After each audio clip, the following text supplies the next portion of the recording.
हरि ओम। शारदा शारदाम्भोज वदना वदनाम्बुजे सर्वदा सर्वदास्माकं सन्निधिं सन्निधिं क्रियात्। अहम बीकानेरतः महावीर प्रसाद सारस्वतः आचार्य द्वितीय खंडे व्याकरण विषये तृतीय पत्रे वैयाकरण भूषण सारे धात्वर्थ प्रकरणं विचार्यमाणम् अस्ति। तत्र फलव्यापारौ धातुवाच्यौ इति मूलरूपेण कारिकायां फलव्यापारयो धातुराश्रयेतु तिङ्स्मृताः फले प्रधानं व्यापारस्तिङ्गर्थस्तु विशेषणम् इत्यस्यां कारिकायां फलव्यापारौ धातुवाच्यौ इति प्रतिपादितम्। तत्पश्चात् प्रसंग प्राप्तं वाक्यार्थं विविच्य सूचीकटाहन्यायेन वाक्यार्थं वर्णयित्वा इदानीं पुनः फलव्यापारौ धातुवाच्यौ इति दृढ़तरं प्रतिपादयति। तत्र भावना अपि धातुवाच्या। भावना इति वैयाकरणानां मते व्यापारस्य पर्यायशब्दः, क्रियायाः पर्यायशब्दः। किन्तु अयमेव अथवा इयं भावना मीमांसकमतानुसारम् आख्यातार्थः। अतः तेषां मतानुसारम् अर्थात मीमांसक मतानुसारं भावना तिङ्वाच्या अस्ति, अतः धातुवाच्या नास्ति, धात्वर्थ रूपेण भावना नास्ति इति मीमांसकानां मतं वर्तते। एवमेव यद्यपि फलव्यापारौ धातुवाच्यौ इति नैयायिकाः स्वीकुर्वन्ति, तथापि केचन प्राचीन नैयायिकाः ये सन्ति ते तो धातोः यत्नः इत्येव अर्थः। भावना तेषां मतानुसारमपि धातुवाच्या नास्ति। अतः मीमांसक मतानुसारम् अथ च प्राचीन नैयायिक मतानुसारं भावना धातुवाच्या नास्ति इति सिद्धान्तितम् अथवा इत्यायातम्। इदानीं वैयाकरणः वदति भावना अपि धातुवाच्या एव। फलं तु धातुवाच्यम् अस्त्येव, भावना अपि धातुवाच्या एव। एतदेव वर्णयन् कौण्डभट्टः भूषणसारे वक्ति। एवं सूचीकटाहन्यायेन सोपपत्तिकं वाक्यार्थम् उपवर्ण्य फलव्यापारयोः इति प्रतिज्ञातं धातोर्व्यापारवाचित्वं लडाद्यन्ते भावनायाः अवाच्यत्वं वदतः प्राभाकरादीन् प्रति व्यवस्थापयति इति लिखितं। तत्र एषा कारिका समायाति। व्यापारो भावना शैवोत्पादना शैव च क्रिया क्रियो कर्मकतापत्तेः नहि यत्नो अर्थयिष्यते इत्येषा कारिका अत्र वैयाकरणभूषणे लिखिता वर्तते। तत्र उच्यते व्यापारः। व्यापारः एव भावना, अर्थात व्यापारस्य पर्यायशब्दः भावना, उत्पादना, क्रिया, भावः इत्येवं सर्वे शब्दाः व्यापारस्य एव वाचकाः इत्युक्ते व्यापारस्य पर्यायवाचिनः। व्यापारः उत्पादना, भावना, क्रिया, भावः। अतः उच्यते व्यापारो भावना शैवोत्पादना शैव च क्रिया। वो व्यापार ही भावना है, वह उत्पादना भी उसी का नाम है और क्रिया भी उसी का नाम है। प्राचीनैः नैयायिकैः धातो अर्थ है केवलम यत्न है इत्येव स्वीक्रियते। अथ च मीमांसकाः अपि भावनां धातुवाच्यां न स्वीकुर्वन्ति। अतः उभयोः तयोः मतानुसारं भावना धातुवाच्या नास्ति। यदि धातुवाच्या नास्ति अर्थात धातो अर्थ यदि यत्न एव स्वीक्रियेत तदानीं तु क्रियो कर्मकता पत्तेर नहीं यत्नोर्तिष्यते एवं लिख्यते। यतो हि क्रिय धातुः यत्नार्थकः है।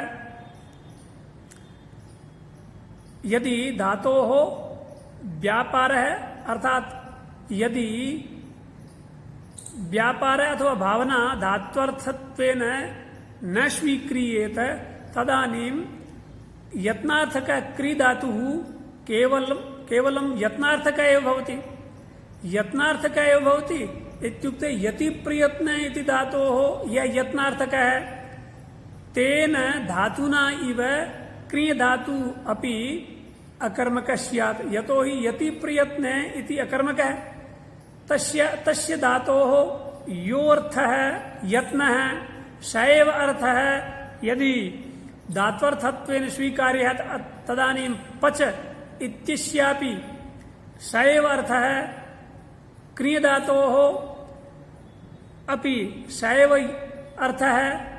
अतः क्रिय धातुरपि अकर्मकः स्यात्। अकर्मकतापत्तिः क्रिय धातोः भवेत् इति तत्र प्रश्नः समुदेति। एतदेव उच्यते लडाद्यन्ते भावनाया अवाच्यत्वं वदतः। लडाद्यन्ते इत्युक्ते धातौ भावनायाः अवाच्यत्वं भावना धातोः वाच्या नास्तीति वदतः प्राभाकरादीन् प्रभाकरस्य शिष्याः मीमांसकाः प्राभाकराः तान् अथ च आदिपदग्राह्यान् प्राच्यनैयायिकान् अपि प्रति व्यवस्थापयति अनया कारिकया। व्यापारो भावना शैवोत्पादना शैव च क्रिया क्रियो कर्मकतापत्तेर नहीं यत्नो अर्थयिष्यते।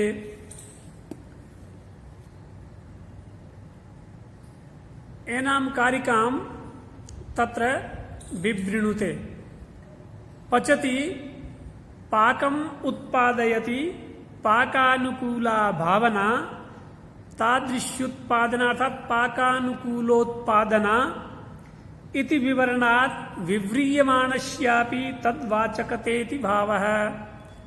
पचति ऐसा जब ये क्रियापद सामने रखते हैं तो इसका विवरण होता है पाकम उत्पादयति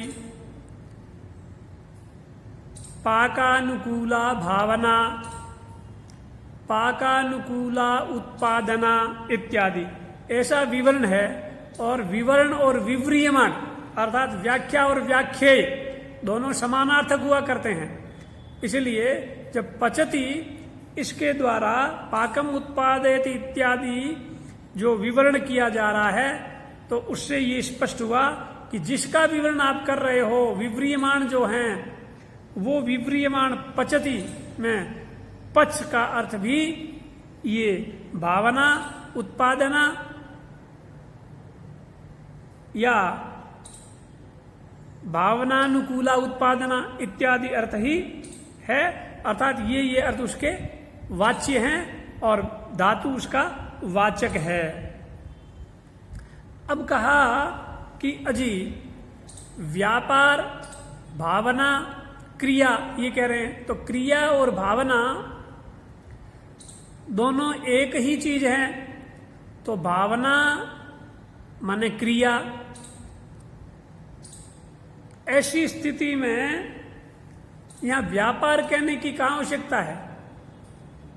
इस कारिका में व्यापारो भावना शैवोत्पादना शैव च क्रिया, तो भावना और क्रिया ये समानार्थक होगी, एक अर्थ का बोध कराने वाली होगी। तो यहां व्यापार पद कहने की जरूरत क्या है? व्यापार क्यों कह रहे हैं? क्रिया ही कहिए ना। क्रिया और भावना एक ही चीज है, तो भावना माने क्रिया, क्रिया माने भावना, ये हुआ। तो क्रियापद ही कहिए ना, धातु का अर्थ क्रिया है, धातु का अर्थ व्यापार है, ये क्यों कहते हो, व्यापार पद क्यों रखा? उसके लिए कहते हैं व्यापार पदंच फूत्कारादी नाम अयत्ना नाम अपि फूत्कारत्वादि रूपेण वाच्यताम ध्वनयितुम मुक्तम। यहां ये कह रहे हैं कि यदि क्रिया पद का मात्र उपादान किया जाए तो क्रिया से कृति समानार्थक यत्न की प्रतीति होगी, और यत्न चेतना चेतन उभयगत नहीं होता। यत्न तो चेतन का ही धर्म है, इसलिए चेतना चेतन उभयगत का ग्रहण नहीं हो पाएगा, क्योंकि क्रिया के द्वारा कृति समानार्थक यत्न का ग्रहण होगा, और यत्न चेतन का ही धर्म है, किसी सजीव का ही धर्म है। तो ऐसी स्थिति में चेतना चेतनोभयनिष्ठ व्यापार जो है, चेतन और अचेतन में रहने वाला जो व्यापार, उसको ये क्रिया पद के द्वारा गृहीत नहीं करवाया जा सकता, क्योंकि क्रिया का अर्थ आपने यत्न कर लिया, क्योंकि क्रिया का मतलब क्रिया के द्वारा कृति समानार्थक यत्न का ग्रहण होगा, और यत्न केवल चेतन में रहता है, तो अचेतन वाले जो हैं उनका ग्रहण नहीं हो पाएगा। इसलिए व्यापार पद लिखा, व्यापारंच इसी बात को यहाँ आगे लिख रहे हैं, व्यापार पद लिखा। व्यापार से अयत्न जो हैं फूत्कार आदि, उनका भी ग्रहण होता है, उसी बात को कह रहे हैं व्यापार पदंच फूत्कार आदि नाम अयत्ना नाम अपि फूत्कारत्वादि रूपेण वाच्यताम ध्वनयितुम मुक्तम। यदि क्रिया पद रखते हैं तो क्रिया के द्वारा कृति समानार्थक यत्न के साथ में भावना का एक बोध होगा, अर्थात यत्नार्थक होगी। तो जो अयत्न है फूत्कार आदि पचति कहते हैं, तो वहां किसी को संदेह नहीं होता है कि यहाँ फूत्कार आदि हो रहा है कि नहीं हो रहा है, फूत्कार आदि का सहज में भान हो जाता है।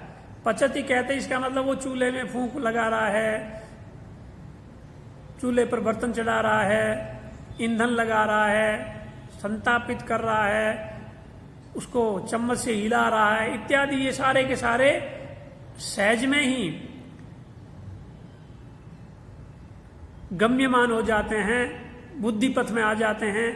तो इसलिए व्यापार पद के द्वारा अयत्न जो फूत्कार आदि हैं, उन फूत्कार आदि का भी फूत्कारत्वादि रूप से वाच्यता, अर्थात ये धातु के वाच्य हैं, इस रूप में ध्वनित करवाने के लिए यहाँ व्यापार पद कहा।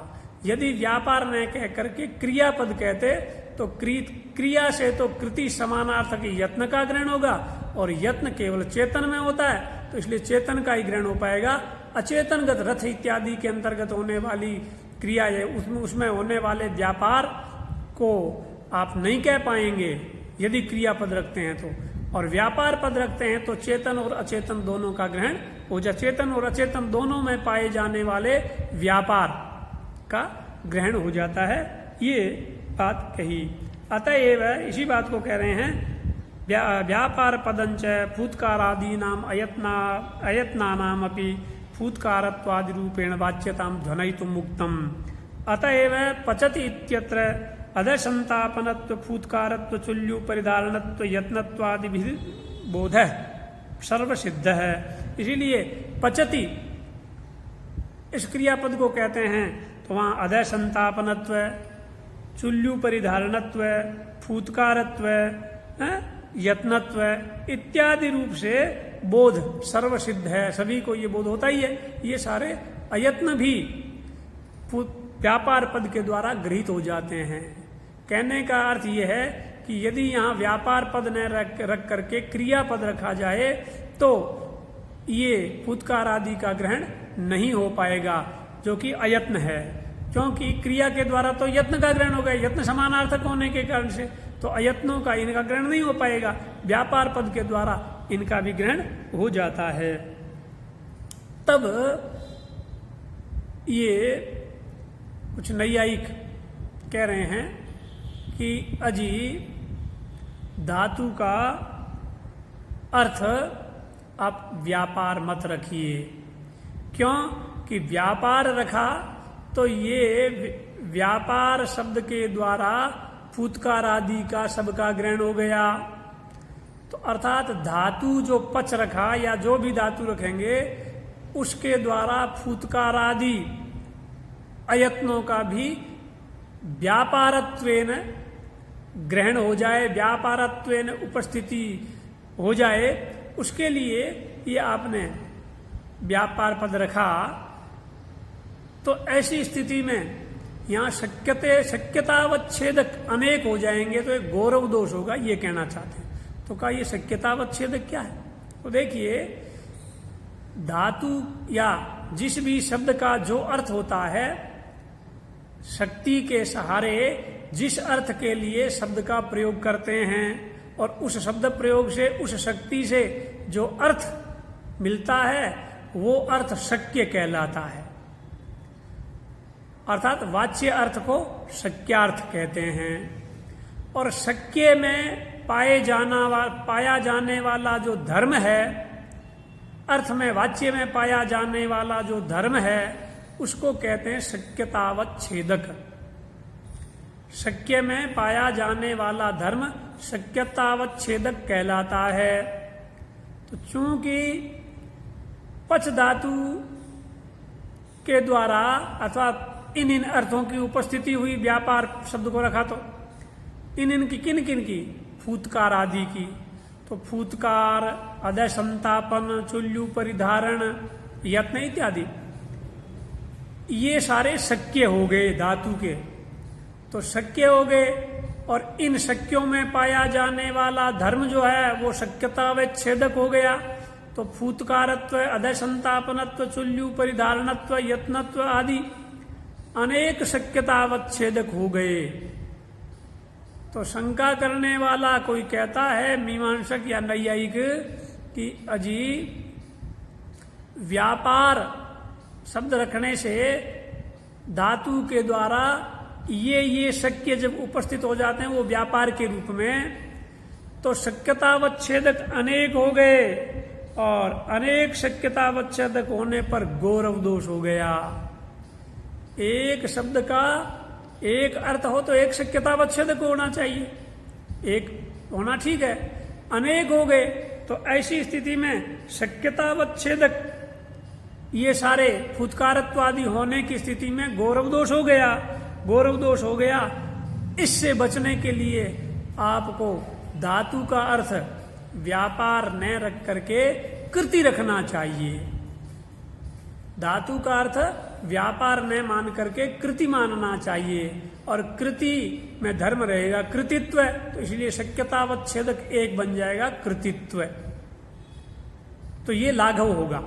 यदि धातु का अर्थ व्यापार मानते हैं तो उस व्यापार के द्वारा फूतकार आदि सब व्यापार हैं, ऐसा ग्रहण होने के कारण से इनका शक्यतावच्छेदक अनंत हो जाएंगे। फूतकारत्व, दशंतापनत्व, चुल्लू परिधारणत्व इत्यादि इत्यादि रूप से तो अनेक शक्यतावच्छेदक हो गए।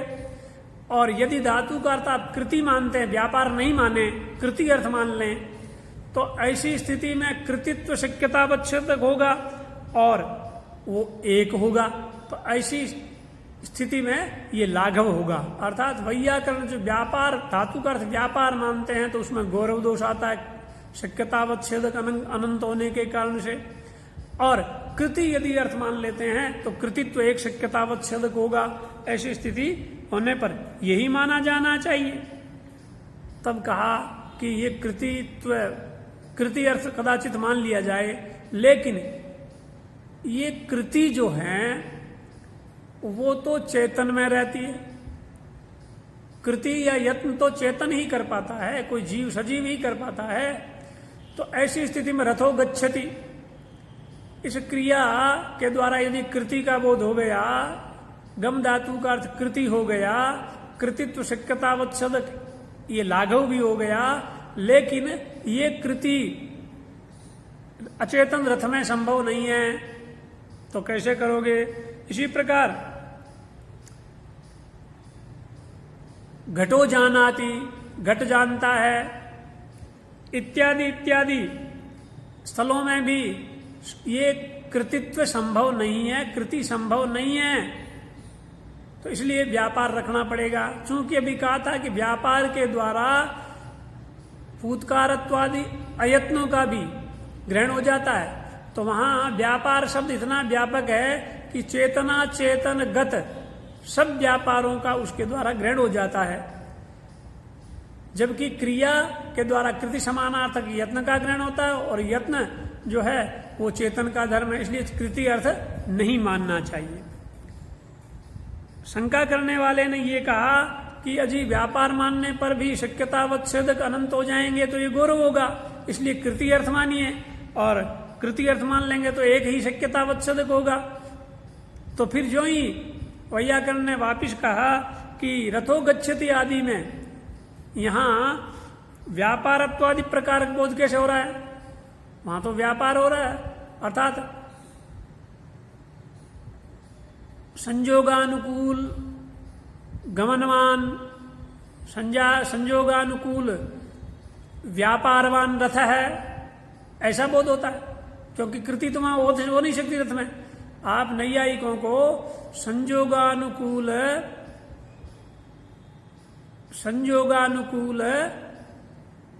व्यापारवान रथ है, ऐसा बोध होता है। इसी प्रकार ज्ञानानुकूल व्यापारवान घट है, इस प्रकार का बोध होता है। तो ये बोध कैसे होगा, तो कहा ये बोध लक्षणा से हो जाएगा। अर्थात अचेतन के मामले में हम धातु का अर्थ कृति तो वाच्यार्थ शक्यार्थ मान लेंगे, और ये व्यापार अर्थ जो मिल रहा है उसको लक्षणा से मान लेंगे, ऐसा कहा। इसी बात को कह रहे हैं रथो गच्छति जानाति इत्यादि व्यापारत्व प्रकार का बोध हो। व्यापार है प्रकार जिसमें ऐसा जो बोध हो रहा है वो लक्षणा से है, ऐसा नैयायिकों की रीति ठीक ही है, ऐसा मान लिया जाना चाहिए। तो कहा नहीं, ये ठीक नहीं है। कहा क्यों? कहा व्यापार अर्थ मानने पर आपने शक्यतावच्छेदक अनंत बता करके इन सब सारे ये फूतकारत्वादि शक्यतावच्छेदक अनंत हो जाएंगे, इसलिए गौरव माना, और कृति अर्थ मान करके शक्यतावच्छेदक तो आपने एक कर लिया, लेकिन रथो गच्छति इत्यादि अचेतनों के व्यापार को कहने के लिए व्यापारत्व प्रकार बोध करवाने के लिए आपको लक्षणा का सहारा लेना पड़ता है। तो यहां ऐसी स्थिति में ये व्यापार यहां आपका लक्ष्य हो गया, तो लक्ष्यतावच्छेदक भी तो हो गया। तो एक तो आपने माना पहले कृति अर्थ मानने फिर एक हुआ शक्य और उसका धर्म हुआ शक्यतावच्छेदक, और फिर ये अचेतन रथ में गमन आदि को मानने के लिए, अचेतन रथ के अंदर व्यापार को मानने के लिए आपने इसको लक्षणा से लक्ष्यार्थ माना, तो लक्ष्यार्थ में लक्ष्यतावच्छेदक भी रहेगा। तो ये दो दोष हो गया आपके भी, अर्थात ये भी गौरव दोष हो गया, क्योंकि केवल शक्यतावच्छेदक से आपका काम चला नहीं, आपको लक्षणा में जाना पड़ रहा है। लक्षणा में जाओगे तो आपको लक्ष्यार्थ स्वीकार करना पड़ेगा, तो वहां लक्ष्यतावच्छेदक भी होगा। तो ऐसी स्थिति में ये शक्यतावच्छेदक की तरह लक्ष्यतावच्छेदक ये मानने वाला जो पक्ष है उसमें भी तो ये गौरव दोष है। इसलिए हमारा जो पक्ष था धातु का अर्थ व्यापार, यही ठीक है। व्यापार के द्वारा ये फूतकारत्व आदि सब का ग्रहण हो जाता है, शक्यतावच्छेदक अनंत हो जाते हैं तो हो जाए। इसको आप यदि गौरव मानते हैं तो आपके यहाँ कौन सा लाघव है? आपके यहाँ भी तो गौरव हो रहा है। वहां शक्यतावच्छेदक और लक्ष्यतावच्छेदक दोनों मानना पड़ता है, क्योंकि लक्षणा को तो आप छोड़ नहीं सकते, लक्षणा करनी पड़ेगी। यदि लक्षणा नहीं मानते हो तो रथो गच्छति आदि में आपकी गति असंभव हो जाती है, वहां कुछ कर नहीं पाएंगे। तो वहां संगति बैठाने के लिए आपको लक्षणा का सहारा लेना पड़ता है, और लक्षणा का सहारा लेना पड़ता है तो आपको लक्ष्यतावच्छेदक भी मानना पड़ता है शक्यतावच्छेदक के अतिरिक्त। ऐसी स्थिति में आपके यहां भी गौरव है। तो जब गौरव उधर भी है इधर भी है, तो फिर क्या कारण है कि हमारे गौरव को आप गौरव माने और आपके गौरव को गौरव नहीं माना जाए? इसी बात को कह रहे हैं तयोर वैषम्य बीजा भावात। आप वाला गौरव ग्राह्य है, आपका गौरव स्वीकार्य है, और हमारा जो गौरव दोष जिसको आप बता रहे हो वो अस्वीकार्य है, ऐसी विषमता क्यों? इस विषमता का हेतु क्या है, क्या कारण है? इसलिए ये ठीक नहीं है। फिर कहा इसलिए धातु का अर्थ व्यापार मानना चाहिए, अर्थात भावना धातु का अर्थ है ये मानना चाहिए। फिर आगे नया प्रश्न आ रहा है, न च पचति इत्युक्ते पाकम करोति इति यत्नार्थक करोति न विवरणात् यत्न एव आख्यातार्थ है इति वाच्यम। कहा पचति यहां पर पाकम करोति ऐसा यत्नार्थक क्री धातु से विवरण होने के कारण से यत्न ही आख्यातार्थ है, ऐसा कहना चाहिए, अर्थात यत्न आख्यातार्थ है ऐसा मानना चाहिए। तो कहा ऐसा नहीं कह सकते। पचति में पाकम करोति इस प्रकार यत्नार्थक क्री धातु से आपने विवरण करने के कारण से यत्न आख्यातार्थ है, ऐसा आप जो कह रहे हैं वो ठीक नहीं है। क्यों कि ऐसा यदि कहोगे तो रथो गमनम करोति बीजादिना अंकुरकृत इति दर्शनात् क्रियों यत्नार्थकताया असिद्धे।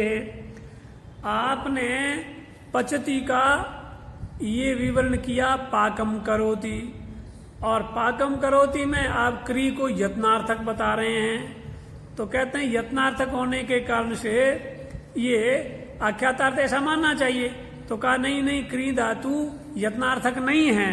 यदि यत्नार्थक हो तो रथो गमनम करोति, ये वाक्य जो देख रहे हैं यहाँ क्री का अर्थ आपने यत्न माना, यत्नार्थक माना क्री को, तो यत्नार्थक कैसे हो, यत्न कैसे हो सकता है अचेतन रथ में?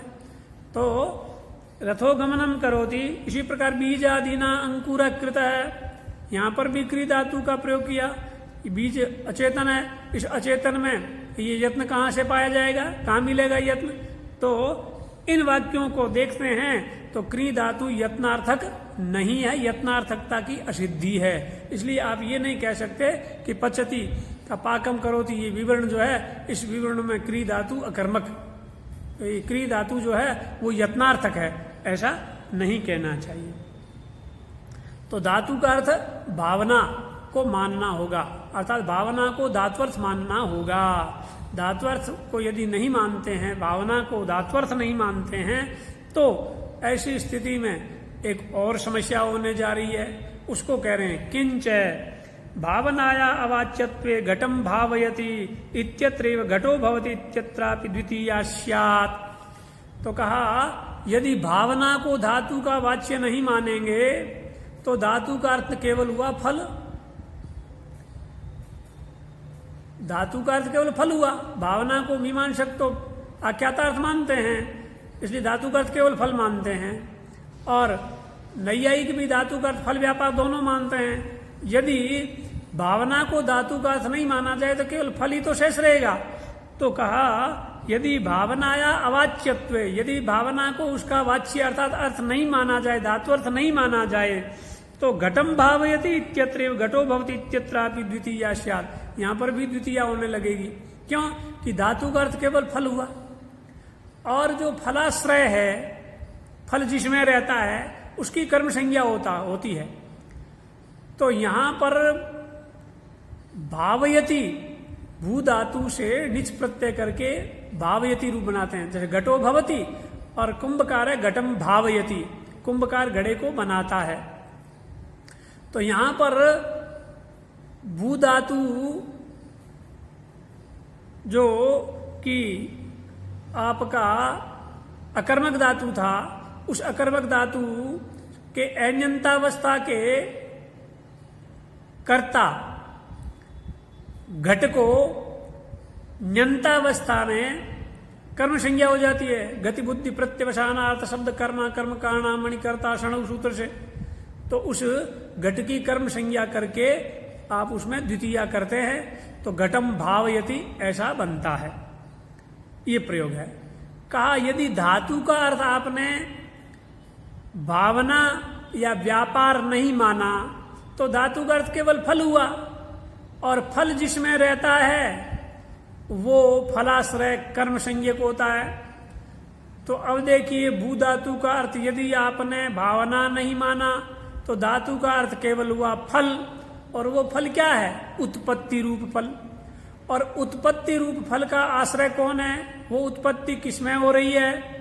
वो हो रही है घट में। तो घट हो गया फलाश्रय। ऐसी स्थिति में ये घटो भवति, ये जो वाक्य देख रहे हैं, इस वाक्य में भी घट की कर्म संज्ञा होने लगेगी, और कर्म संज्ञा होने लगेगी तो द्वितीया होने लगेगी। तो घटम भावयति की तरह घटम भवति ऐसा प्रयोग होने लगेगा।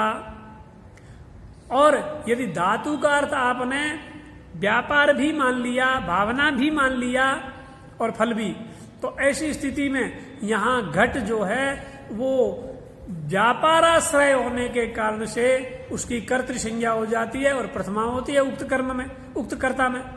ऐसी स्थिति में घटो भवति में कोई दिक्कत नहीं है। यदि आप व्यापार अर्थ नहीं मानते हैं धातु का, केवल फल अर्थ मानते हैं, तो भू धातु का भी केवल उत्पत्ति रूप फल अर्थ हुआ, और वो उत्पत्ति रूप फल घट में रहता है, घट उसका आश्रय है, इसलिए ये कर्म हो जाएगा, और कर्म हो जाएगा तो फिर इसमें द्वितीया की आपत्ति आने लगेगी। ऐसी स्थिति में घटो भवति ये प्रयोग नहीं बनेगा, घटम भवति ऐसी द्वितीया की आपत्ति आने लगेगी। ऐसा प्रश्न किया। तो जो ही वैयाकरण ने जब ये बात कही तो वो वापिस उस बात का जवाब देता है कि अजी यहाँ द्वितीया की आपत्ति नहीं आएगी। तो कहा क्यों नहीं आएगी, सुन लो। तो कहा नचात्र घटस्य कर्तृत्वेन तत्संज्ञया कर्म संज्ञाया बाधा न द्वितीयेति वाच्यम। वो कहता है जी यहाँ घट की तो कर्तृ संज्ञा है, और कर्तृ संज्ञा है, इसलिए कर्तृ संज्ञा के द्वारा बाद हो जाने के कारण से कर्म संज्ञा नहीं होगी, और कर्म संज्ञा नहीं होगी तो द्वितीया भी नहीं होगी, कोई दिक्कत नहीं है। घटो भवति में जो आप द्वितीया की आपत्ति बता रहे थे, यदि धातु का अर्थ केवल फल माना जाए, धातु का भावना नहीं माना जाए, तो घटम भवति ये जो आपत्ति बता रहे थे वो आपत्ति नहीं है, ऐसा कोई कह रहा है। वो आपत्ति इसलिए नहीं है कि यहाँ तो घट करता है, और कर्तृ संज्ञा होने के कारण से कर्म संज्ञा का बाद हो जाएगा, कर्म संज्ञा का बाद हो जाएगा तो द्वितीया की आपत्ति नहीं आएगी, ऐसा इसने कहा। तो कहा इति न वाच्यम, ऐसा नहीं कह सकते। का क्यों? कहा अनुगत कर्तृत्व त्वन्मते दुर्वचत्वेन घटस्या कर्तृत्वात्। ये आप के मत में, अर्थात आप मीमांसकों के मत में, अनुगत कर्ता का लक्षण ही संगत नहीं होता, लक्षण ही घटित नहीं होता है।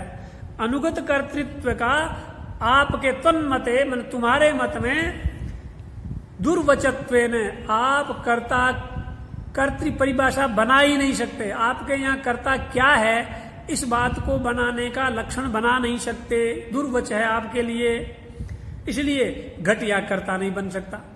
तो कहा क्यों नहीं बन सकता कर्ता हमारे यहाँ, घट कर्ता क्यों नहीं बन सकता? तो कहते हैं बताइए फिर आप क्या बनाएंगे। तो पहले मीमांसकों के, नैयायिकों का मत रख रहे हैं।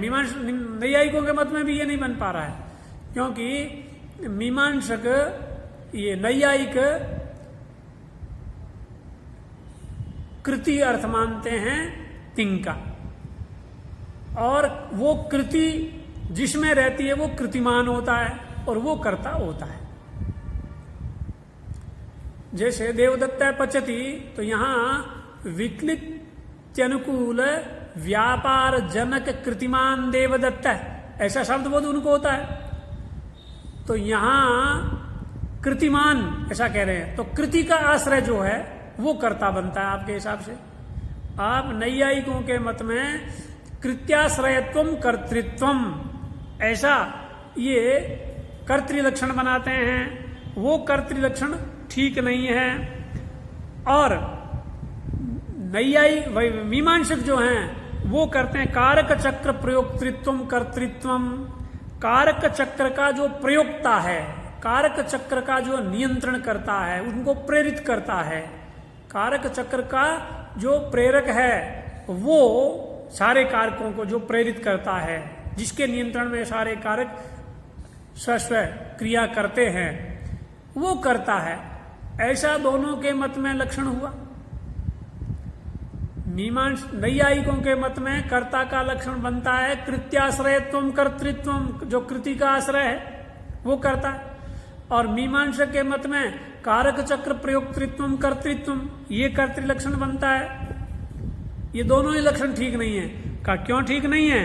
का घटादौ अभावात, का ये दोनों ही घटादि में नहीं मिल सकते। घड़े के अंदर ये कर्तृ लक्षण संगत नहीं होगा, क्योंकि घट अचेतन है और अचेतन घट किसी कृति का आश्रय नहीं हो सकता, क्योंकि कृति चेतन में ही होती है, कृति चेतन ही करता है।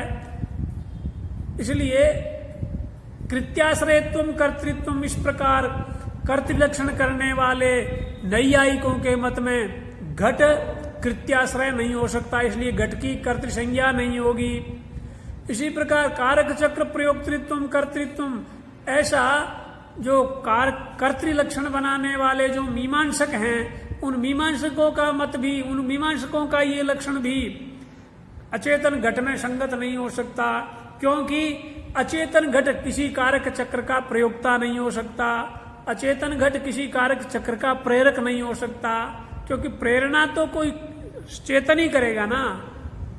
इसलिए आपके यहाँ अनुगत कर्तृ लक्षण ही नहीं है। कर्ता किसे कहते हैं? ठीक ठीक से लक्षण में संगत हो, ये लक्षण लक्ष्य में संगत हो जाए, ऐसा कर्तृ लक्षण आपके यहाँ बनता ही नहीं है। जब नहीं बनता है तो आप यहाँ कैसे कह सकते हो कि यहाँ का घट जो है, घटो भवति, इस वाक्य में घट कर्तृ संज्ञक है, इसलिए कर्तृ संज्ञा के द्वारा कर्म संज्ञा का बाद हो जाएगा, तो द्वितीय की आपत्ति नहीं है। ऐसा आप कैसे कह सकते हो?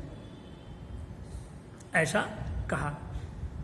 यदि आप ऐसा कहते हो कि धात्वर्थानुकूल व्यापाराश्रयत्वस्य कारक मात्राति व्यापकत्वात्, और हाँ एक मीमांसक ये भी लक्षण बनाते हैं कि धात्वर्थानुकूल व्यापाराश्रयत्वम कर्तृत्वम, धात्वर्थ के अनुकूल व्यापार का आश्रय जो हो, अर्थात धात्वर्थ के अनुकूल जो व्यापार, उस व्यापार का आश्रय करता है, ऐसा ये लक्षण भी आपका ठीक नहीं है। क्यों? कि यदि ये लक्षण करते हो तो हर कारक में ये अतिव्याप्त हो जाएगा लक्षण, क्योंकि सारे के सारे कारक धात्वर्थ के अनुकूल ही व्यापार वाले होते हैं। एक भी कारक धात्वर्थ के प्रतिकूल व्यापार नहीं करता। सारे के सारे कारक धात्वर्थ व्यापार के अनुकूल ही व्यापार करते हैं, अर्थात धात्वर्थ के अनुकूल ही व्यापार करते हैं। तो यदि आपने ये लक्षण बना दिया कि धात्वर्थानुकूल व्यापार वत्वम कर्तृत्वम, ये लक्षण भी संगत नहीं होगा। ये लक्षण हर कारक में चला जाएगा, कारक मात्र में अतिव्याप्त हो जाएगा। इसलिए आपके यहाँ अनुगत कर्तृ लक्षण ही नहीं बनता है। इसलिए घटो भवति, इस वाक्य में घटम भवति, इस प्रकार की द्वितीया की आपत्ति को रोक नहीं पाओगे। और ये कब रुकेगा?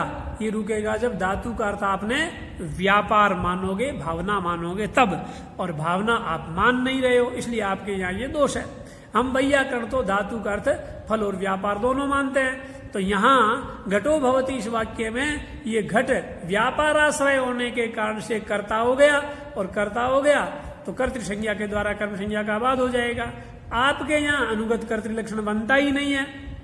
इसलिए ऐसी स्थिति में यहाँ घटम भवति ये द्वितीया की आपत्ति आ जाएगी। एक फिर आगे कहा अपिच भावनाया अवाच्यत्वे धातूनाम सकर्मकत्वा कर्मकत्व विभागे उच्छिन्न स्यात्। एक बात और दे रहे हैं, बहुत बड़ी बात है कि यदि भावना को धातु का अवाच्य माना जाए, भावना को धातु का वाच्य न माना जाए, अर्थात भावना को धातु का अर्थ न माना जाए, तो एक दिक्कत आ जाएगी। का क्या? का वो दिक्कत है धातु नाम सकर्मकत्वा कर्मकत्व विभाग है उच्छिन्न स्यात्। ये धातुओं का जो सकर्मकत्व और अकर्मकत्व का विभाग जो किया गया, ये इस प्रकार की धातु सकर्मक है, इस प्रकार की धातु अकर्मक है। धातुओं का सकर्मक और अकर्मक बनाने का जो विभाग है, जो विभेदक बीच में रेखा खींची गई, वो विभाग ही उच्छिन्न हो जाएगा, विभाग नष्ट हो जाएगा, अर्थात सकर्मकता कर्मकता की व्यवस्था नहीं बन पाएगी। कैसे? का जैसे देखिए ये सकर्मक और अकर्मक की परिभाषा कैसे करते हैं, इस प्रकार करते हैं। स्वार्थ फल व्यधिकरण व्यापार वाचकत्वम, स्वार्थ फल व्यधिकरण व्यापार वाचकत्वम अथवा अर्थात या स्वार्थ व्यापार व्यधिकरण फल वाचकत्वम व सकर्मकत्वम। सकर्मक की परिभाषा करते हैं धात्वर्थ फल व्यधिकरण व्यापार वाचकत्वम। धातु का अर्थ जो फल, उस फल से व्यधिकरण माने अन्य द्रव्य में, अन्य वस्तु में, अन्य पदार्थ में रह रहा है धात्वर्थ व्यापार, ऐसे व्यापार की वाचक धातु सकर्मक होती है। स्वार्थ मतलब, स्वार्थ का मतलब धात्वर्थ, धात्वर्थ जो फल, उस फल से व्यधिकरण जो व्यापार अर्थात भिन्न अधिकरण में रहने वाला जो व्यापार, ऐसे व्यापार की धातु सकर्मक है। अथवा स्वार्थ व्यापार व्यधिकरण फलवाचकत्वम सकर्मकत्वम, स्वार्थ व्यापार से व्यधिकरण अर्थात भिन्नाधिकरण में फल जहां पर रह रहा है, ऐसे फल की वाचक जो धातु, ऐसे धातु को सकर्मक कहते हैं। तो ये जो लक्षण किया गया सकर्मक का, इसी प्रकार अकर्मक का करते हैं। स्वार्थ फल समानाधिकरण व्यापार वाचकत्वम अकर्मकत्वम, स्वार्थ फल और उस फल के समानाधिकरण ही व्यापार अर्थात उस फल जहां रह रहा है उसी पदार्थ में यदि वो व्यापार रह रहा है, ऐसे व्यापार की वाचक धातु सकर्मक अकर्मक होती है, ऐसा कहा गया। तो ये सकर्मक अकर्मक करने के लिए ये जो लक्षण किया गया, उस लक्षण में धातु का अर्थ फल और व्यापार दोनों मानना पड़ता है। स्वार्थ फल व्यधिकरण व्यापार वाचक अथवा धात्वर्थ या स्वार्थ व्यापार व्यधिकरण फलवाचक, ऐसा ये दोनों फल और व्यापार दोनों को ही धातु का अर्थ मानना पड़ता है। यदि भावना को धातु का वाच्य नहीं मानोगे तो धातु का अर्थ केवल हो गया आपके फल, तो धात्वर्थ फल तो हो गया, अब समानाधिकरण और व्यधिकरण व्यापार के साथ में होगा ही नहीं, क्योंकि धात्वर्थ व्यापार है ही नहीं। व्यापार को आपने धात्वर्थ माना नहीं, भावना को धात्वर्थ माना नहीं, तो धात्वर्थ तो केवल फल हुआ। तो धात्वर्थ या स्वार्थ फल व्यधिकरण व्यापार वाचकत्वम या धात्वर्थ फल समानाधिकरण व्यापार वाचकत्वम, इस प्रकार का सकर्मक या अकर्मक का जो लक्षण किया गया, वो लक्षण उच्छिन्न हो जाएगा, वो विभाग उच्छिन्न हो जाएगा, ऐसा कहा। तो इसी बात को कहा स्वार्थ फल व्यधिकरण व्यापार वाचकत्वम, स्वार्थ व्यापार व्यधिकरण फल वाचकत्वम व सकर्मकत्वम। भावनाया वाच्यत्व अंतरेण असंभवी, भावना को वाच्य माने बिना ये असंभव हो जाएगा, संभव ही नहीं होगा। अब कोई कहे कि अजी हम उसमें ये कर देंगे कि अन्यतमत्वम तत्वम, अर्थात दो विभाग कर देंगे, लिस्ट बना देंगे, ये सूची बना देंगे, ये धातु में अकर्मक, ये सकर्मक, इस प्रकार कर देंगे तो कहा अन्यतमत्वम तत्वम, इन दोनों में से कोई एक होगा, ये होगा तो सकर्मक है, ये होगा तो अकर्मक है, इस प्रकार से कर देंगे तो कहा इत्यपि न अन्यतमत्वम तत्वम इति चेत न, ये भी आप नहीं कर सकते। क्यों कि एकस्यैव अर्थभेदेन अकर्मकत्व सकर्मकत्व दर्शनात्, क्योंकि एक ही धातु अर्थभेद से अकर्मक और सकर्मक हो जाती है, ऐसा देखा जाता है। जैसे वह धातु है वह धातु नदी बहती, यहां बहने अर्थ में अकर्मक है, और भारम बहती, भार को ढोता है, तो ढोने अर्थ में वही वह धातु सकर्मक हो गई।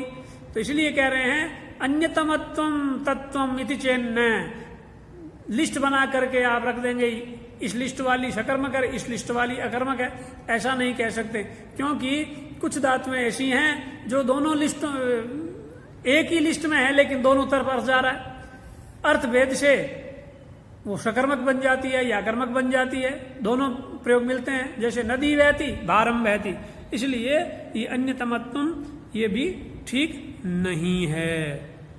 तदेतद अभिसंधाय आहे, इसलिए धातु का अर्थ भावना है ये मानना पड़ेगा, और यदि नहीं मानते हैं तो इसी बात के लिए आगे लिखा क्रियो कर्मकता पत्तेर नहीं यत्नो अर्थिष्यते। यदि धातु का अर्थ व्यापार भावना उत्पादना क्रिया नहीं मानते हो, केवल यत्न अर्थ मानते हो, तो धातु अक्रिय धातु अकर्मक हो जाएगी। यहाँ ये ध्यान देने की बात है, क्रिय का मतलब केवल क्रिय नहीं है, ये धातु मात्र का उपलक्षण है। धातु मात्र अकर्मक होने लगेगी, अर्थात धातु का अर्थ फल और व्यापार दोनों नहीं मानोगे, केवल यत्नार्थक मानोगे, अर्थात केवल भावना अर्थ छोड़ देते हो, केवल यत्न अर्थ मानते हो, तो ऐसी स्थिति में धातु मात्र अकर्मक होने लगेगी, ये समस्या आ जाएगी। अब ये चूंकि विषय बड़ा है और ये 45 मिनट का वीडियो हो गया, इसको बाकी समापन अगले एपिसोड में करेंगे। अभी तक ये ठीक है। हरिओम तत्सत।